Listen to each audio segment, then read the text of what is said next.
قربانی ہر اس بالغ مسلمان مرد و عورت پر واجب ہے جو مقیم ہو اور نصاب کا مالک ہو۔ آدمی مالک نصاب کب ہوتا ہے؟ اس وقت مالک نصاب ہوتا ہے جب کہ اس کے پاس یا تو 52.5 تولے چاندی یا اتنی مالیت کی رقم ہو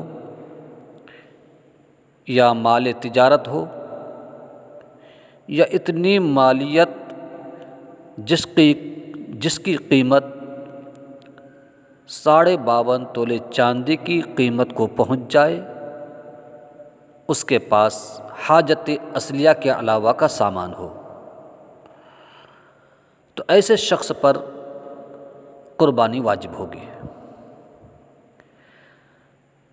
ہم حاجت اصلیہ کا لفظ بولتے ہیں،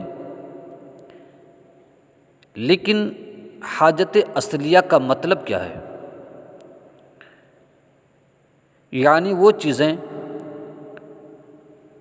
جو ضروریات زندگی کے لیے ضروری ہو، اس کے بغیر گزر اوقات دشوار ہو،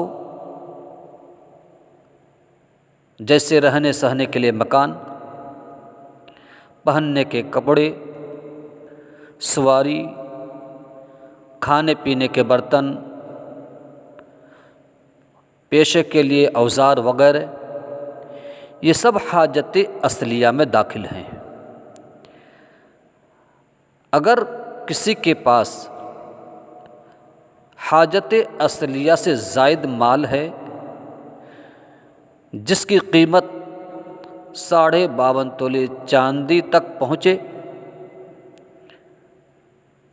تو ایسے شخص پر قربانی واجب ہوگی۔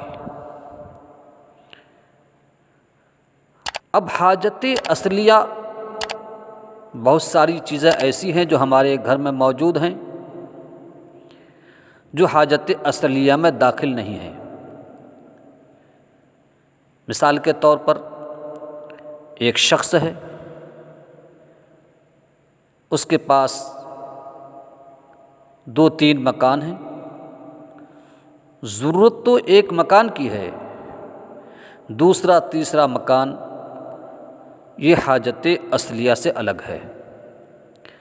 اسی طرح ہمارے گھر میں کچھ ایسے برتن موجود ہیں جس کا ہم سالوں سال استعمال نہیں کرتے ہیں، تانبے کے برتن ہیں، پیتل کے برتن ہیں یا اس کے علاوہ دیگر برتن موجود ہیں، سالوں سال اس کا استعمال نہیں ہوتا ہے۔ اگر یہ تنہا یا دوسری مالیت سے مل کر 52.5 تولے چاندی کی قیمت کو پہنچ جائے تو ایسے شخص پر بھی قربانی واجب ہوتی ہے۔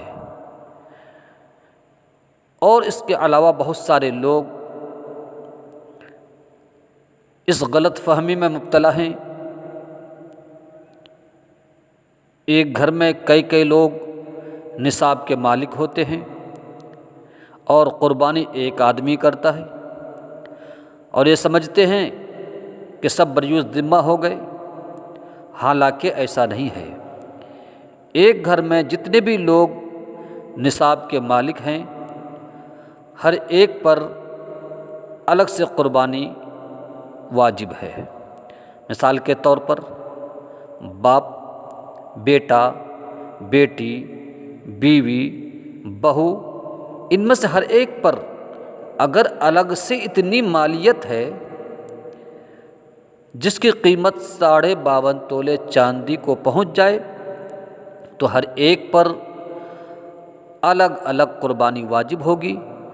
صرف ایک آدمی اگر قربانی کر لے تو ایک آدمی کے قربانی کر لینے سے سب لوگ بری ذمہ نہیں ہوں گے، بلکہ الگ الگ ہر ایک کو قربانی کرنی پڑے گی۔